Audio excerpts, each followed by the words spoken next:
Hello students, welcome to the English class. Today we are going to read a very wonderful story of an 8-year-old girl named Valai Kannan.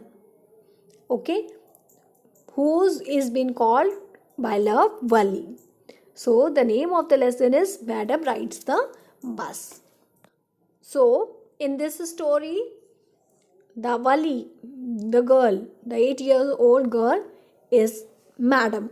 Okay, so as the title suggests, Madam rides the bus. So Vali had the first time bus traveling experience. Let us see what's that. Valai Mai was 8 years old. Her favorite pastime was standing at the front door of her house watching at the street. See, Valai was very fond of her name.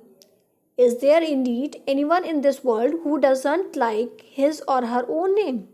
Yet there were occasions when Valaimai hated her name.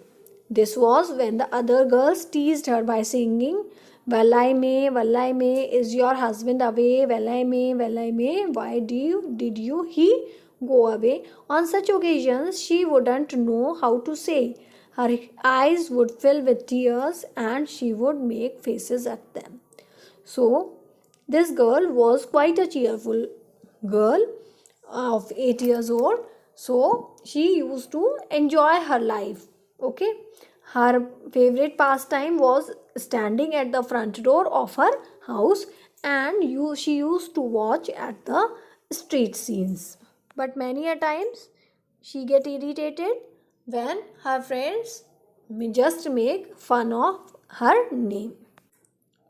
Alas, at this the girls would again sing in a chorus, a twisted mount will stay twisted, a cattle blackened will stay blackened. Poor Valaimai would then just run away to her house sobbing she hated her parents for naming her thus. But her anger lasted only for a while. Soon her name again seemed beautiful to her. In her own street, Valaimai had no playmates of her own age. Standing at her doorsteps was all she could do. Her mother had strictly forbidden Valai for going to the neighboring street to play.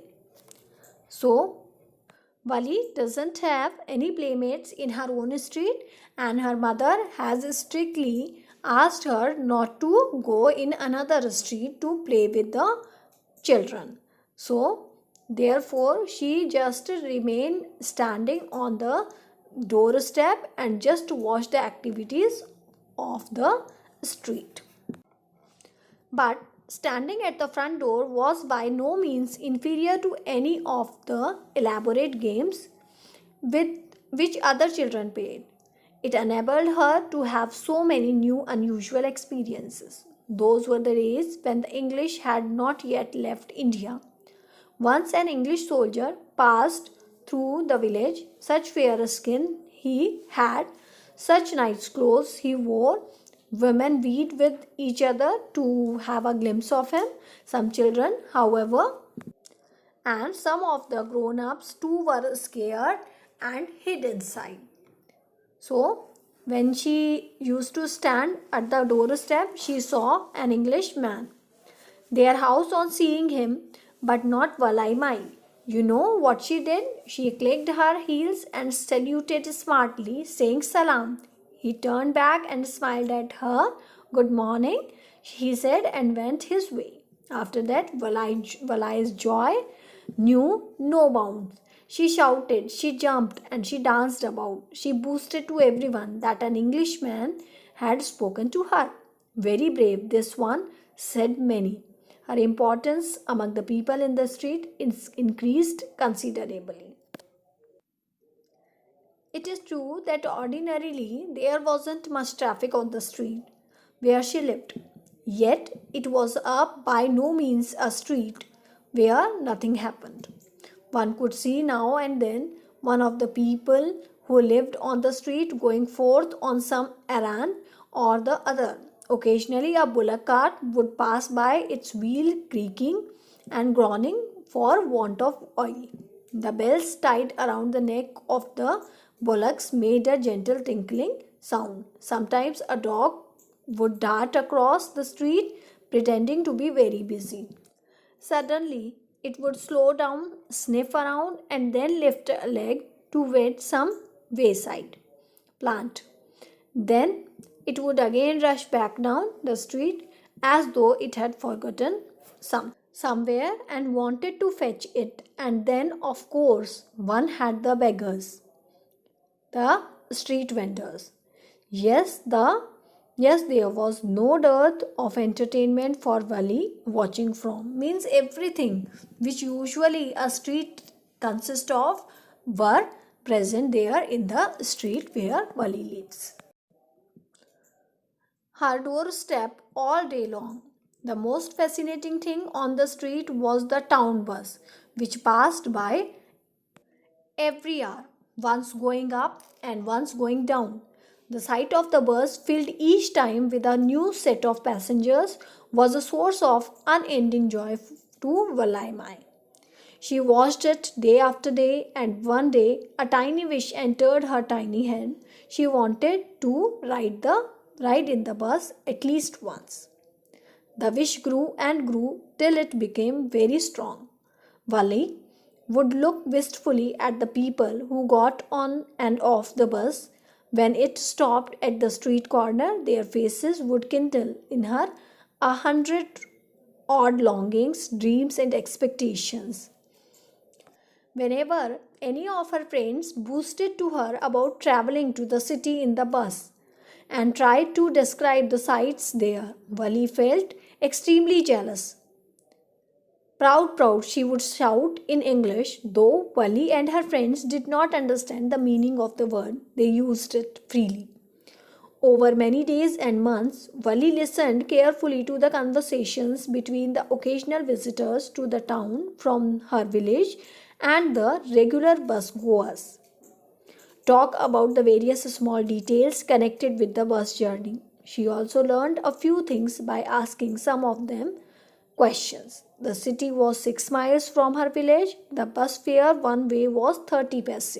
So it came to 60 paise in all, both ways. The bus took about 45 minutes to reach the city. On reaching the city, if she remained sitting in the bus and paid another 30 paise, she could return home in the same bus. That is, if she left her village at 1 o'clock, she could be in town at 1:45 and back in her village by the same bus around 2:45 p.m. In this way, she went on calculating and recalculating, planning and replanning. One day, as the bus was crossing the village border and entering the main highway, a small voice was heard shouting, "Stop the bus, stop the bus." And a tiny hand was stretched out. The bus slowed down. The conductor looked out and said somewhat irritably, "Well, who wants to come? Ask them to hurry up, will you?" "Stop the bus, I want to come," said Wali. "Oh, really? You don't say," exclaimed the conductor. "All I know is I have to go to town, and here's your fare," she said, and showed him the change. Okay, get in first," said the conductor.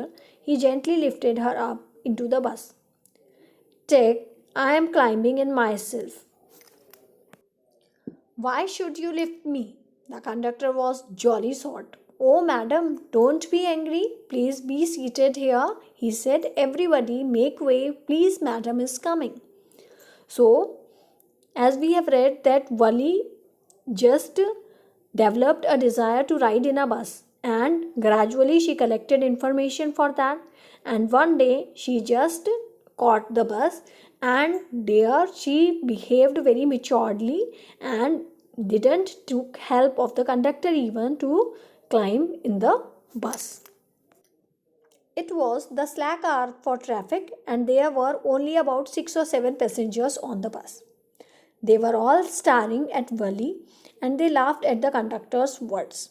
Wali became self-conscious. She walked quickly with averted eyes towards a vacant seat and sat down.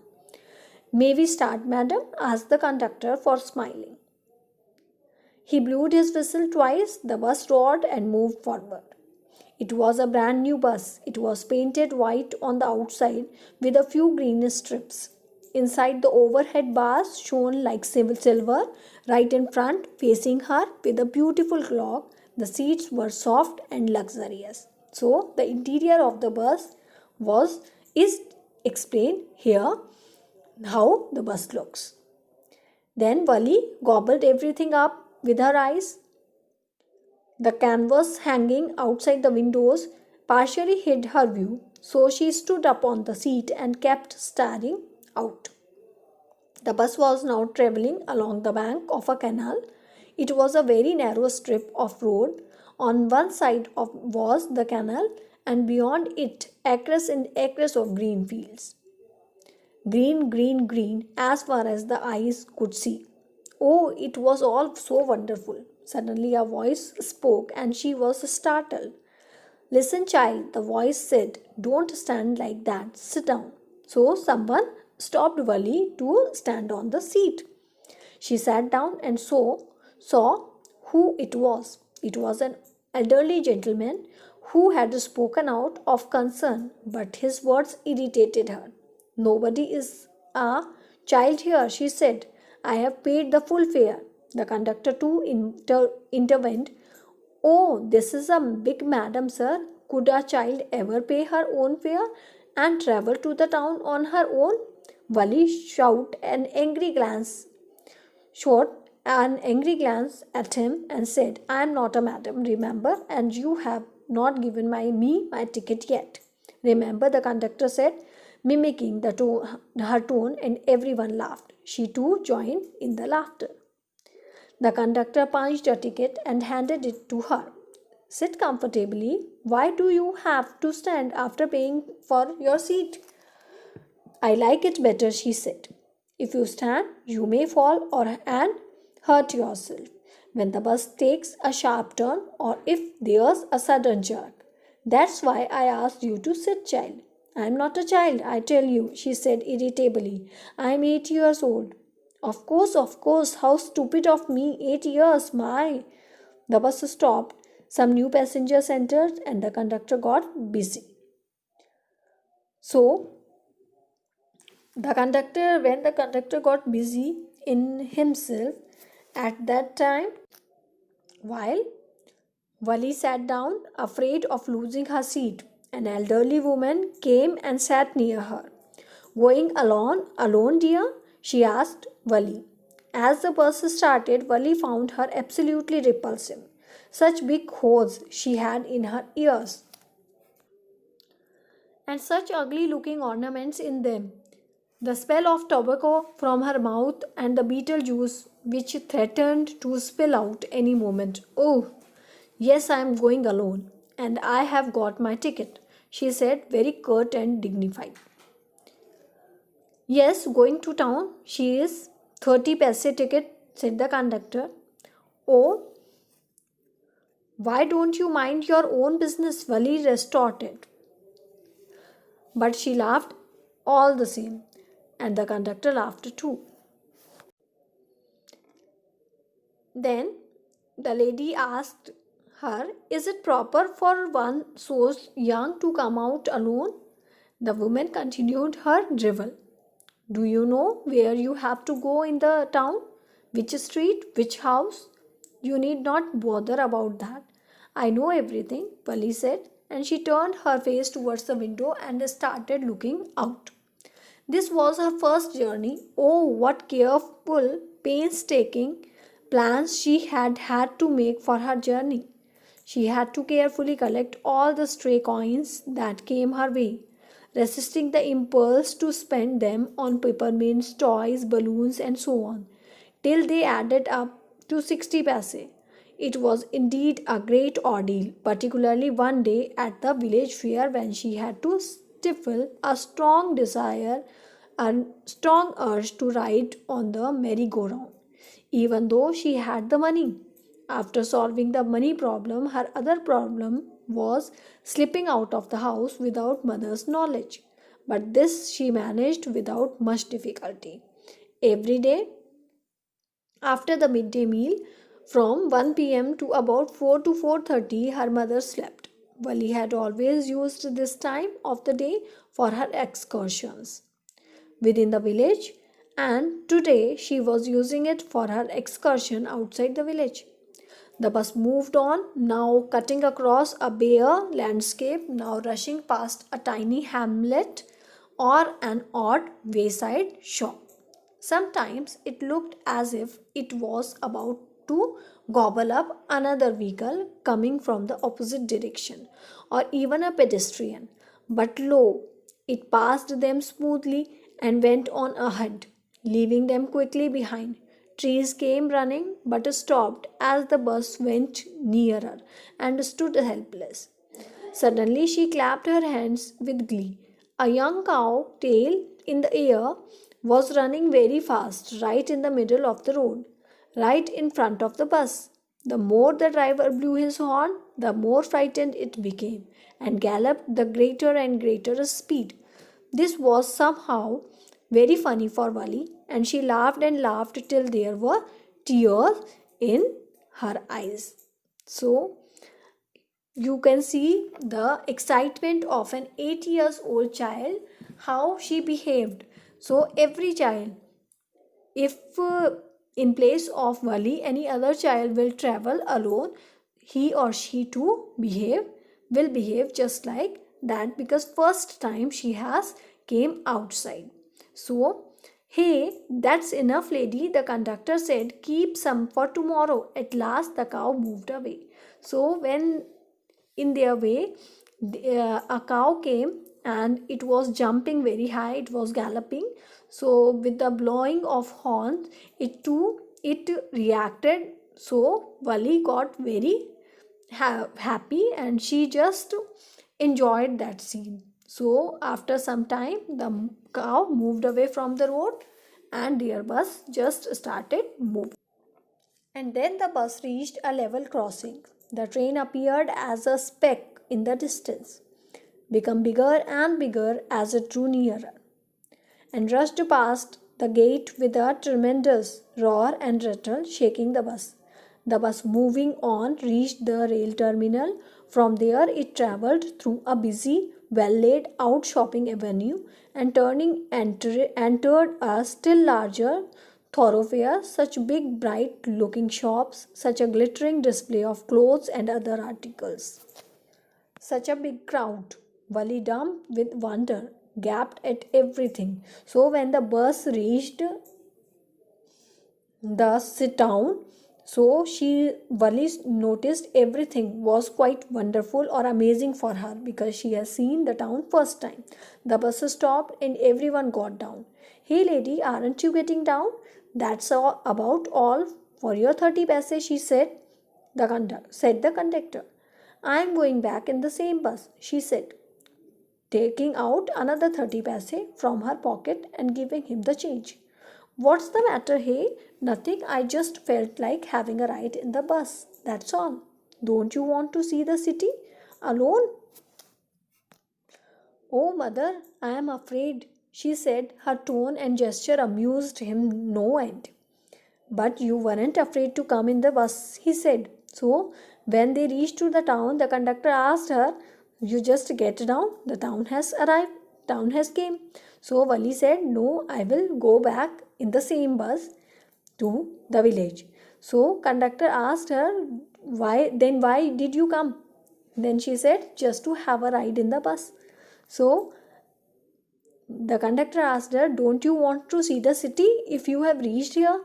Then Wali said, no, not alone. So, conductor again asked, he was enjoying by talking to the child. Therefore, he again asked Wali that, don't you feel fear by traveling alone in a bus? So, she said, no, what is there to fear? Nothing to be afraid in that, she said. Just get down. Go to the restaurant there and have coffee. Nothing to be afraid of. Oh, no, I can't. Well, then, should I get you some pakoda or mixture? No, I have no money for that. Just give me a ticket, that's all. You need not give me any money. I'll get you some. No, no, please, no, she said firmly.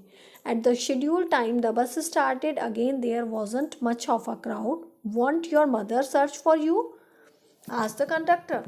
As I told you that conductor enjoys talking to Wali.